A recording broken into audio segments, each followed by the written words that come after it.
Welcome to Dublin, Ireland, everybody. Aslan Hajavani, Director of Digital Media for WarChant.com, Managing Editor of WarChant.com, Ira Schofel. We're here in Dublin, Ireland. We're actually here at Aviva Stadium, and the aesthetics of this place, second to none, for real. Like, the lighting, for some reason, I guess it's like all the glass around this place. It's like refracting. It looks magical.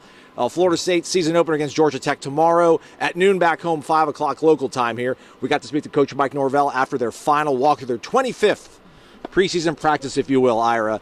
And I think one of the things that we heard maybe like a week and a half ago or so, that was like Mike is just very excited. And I know every coach is excited going into a season, but it seems like whatever he saw from his team Friday, they've got acclimated well to being here in Ireland, and it's all full steam ahead. Yeah, he sounded very fired up, and that's kind of something we've been hearing for a while.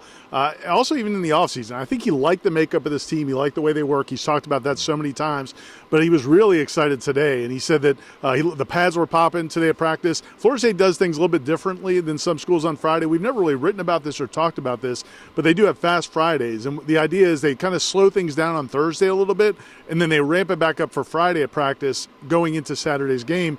And he was in love with today's practice, and talking to some people around the team, they say the team looked really sharp. Now that doesn't always mean anything. Sometimes you look sharp in practice, and it's like the driving range, and then you can't carry it over to the tee. It's so we'll see how that plays out. But right now, Mike Norvell's really excited about this team and this opportunity in this stage. Yeah, he specifically talked about the fact that they get to open up the entire college football season here on a national stage on an international field, so that's incredibly great. He was also asked specifically about DJ Uiagalelei and kind of, I guess, his excitement for the opportunity that DJ has.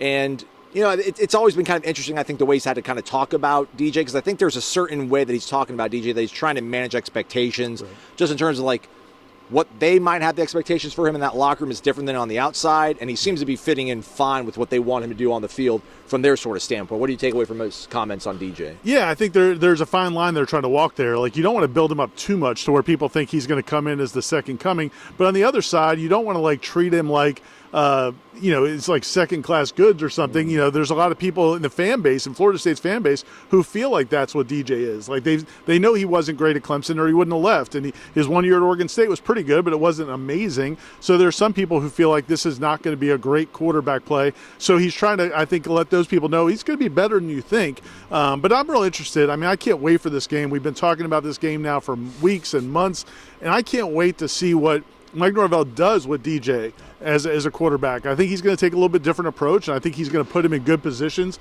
That's what Mike Norvell's really good about. And it's just there's so many – I think this team is super talented. We've talked about it, but there's a lot of unknowns. And finally, tomorrow in this stadium, we're going to get some of these answers. Yeah, it feels like there's like a good nervous energy that Norvell has where he's like, man, I just want to get out here and finally see how they look and how they play. Being here in Dublin's awesome. I was hanging out last night with somebody, and it was raining, and it was a little bit wet and raw out there, and they're like – kind of get like a little bit of a Bourbon Street, New Orleans vibe out here. And I was like, yeah, I mean, there's not that there's like temptation and distractions around every single corner, but, I saw one position group hanging out, like 8 o'clock in the evening. Wasn't bad. Somebody else said they saw a different position group hanging out. But that's kind of, I guess, part and parcel of what he wants these guys to be able to. Well, and he also explained it, which I thought was interesting. He was like, we wanted to make sure they stayed awake, because they flew in yesterday, and that's a long flight. It wasn't as long as our flights and our trips into Dublin. They had a direct charter flight, but he still wanted to make sure that they didn't get back to the hotel, sleep in the afternoon and evening, and then be awake all night. So they made them go out. That was kind of interesting. They made them go get some fresh air, walk around. Not Bourbon Street, I guess, the Temple Bar area. Temple Bar district. Just kind of walk around. I don't think they were, they weren't participating, but they were just getting out. I think it was smart. Again, if you just let them go to their rooms, a lot of those guys are probably going to crash and then be up all night. Dublin a little bit different than New Orleans. A little bit of a different vibe, everybody. A little bit of a different vibe. But yeah, I think shout out to our guy Armchair Osceola. He's a guy that travels a lot, and he posts on the Travel Council. He's giving people tips on how to avoid jet lag, and his thing was like, do not fall asleep once you get there. Like, just stay active, and that's what those players were doing on Thursday here in Dublin. Now we're here Friday, the day before the game. We'll do a meet and greet from 6 to 9 o'clock. So if you're in Dublin watching this, head out to the old storehouse, hang out with everybody. There's still time to get here if you're back home. Yeah, I think so. If you get a plane that's on the tarmac in Tallahassee, I'll bring you directly here. Any kind of sort of final thoughts? Thanks for hanging out on the podcast earlier today, by the way. I know you talked a little bit about some of the things you were maybe thinking about going to this game, but it just feels like fairly there's a lot of question marks around this team, but nothing that makes you panicked. And it's exciting to think about. We're going to get a good, clear sense of where this team, I think, is going to at least be for maybe the first 4 weeks starting tomorrow. Yeah, I think most of them are good questions. I mean, they're not like sometimes you go into a game or a season with a team and you think, man, what are we going to do here? And I don't think they have any of those situations, really. It's just how good could it be? Or is it going to be just good, or is it going to be great? And like Mike Norvell was asked today about Marvin Jones Jr., one of the Irish media asked him, is he going to be the next great defensive end Shout transfer? out to that guy, by the way. Yeah, Good direct question, man. Put him on the line. Yeah. Is he going to be the next first-round transfer defensive end following Jermaine Jones and Jared Verse? Jermaine Johnson. Jermaine Johnson and Jared Verse.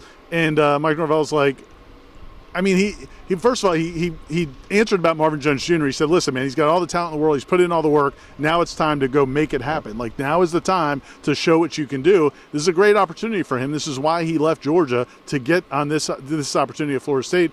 But then he quickly went into, which was what I expected. Man, we got a lot of guys that could be first-round picks. Patrick Payton, obviously, Josh Farmer, Darrell Jackson. They've got a lot of talented guys on this football team. So it's not like it's just Marvin Jones. 3 years ago, when Jermaine Johnson got to Florida State, it was all about Jermaine Johnson. But now Marvin Jones Jr.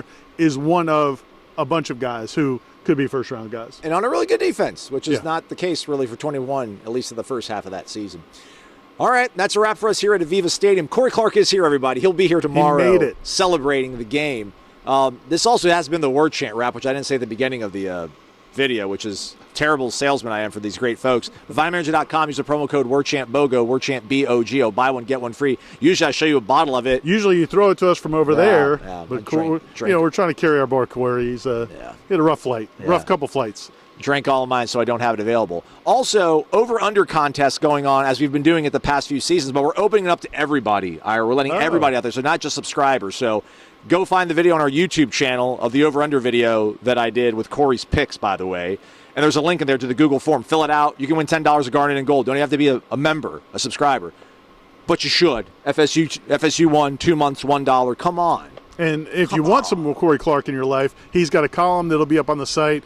Matt did the matchup analysis is on the site. We'll have coverage of the press conference and other things going into the game. The War Chant Report is booming on YouTube that you put together earlier. So shout out Cummins. Plenty of content at warchant.com and War Chant's YouTube page. There we go. Hopefully we'll see you at the Old Storehouse if you're in Dublin. He's Irish Schofel, managing editor. I'm Aslan Hajavani, director of digital media.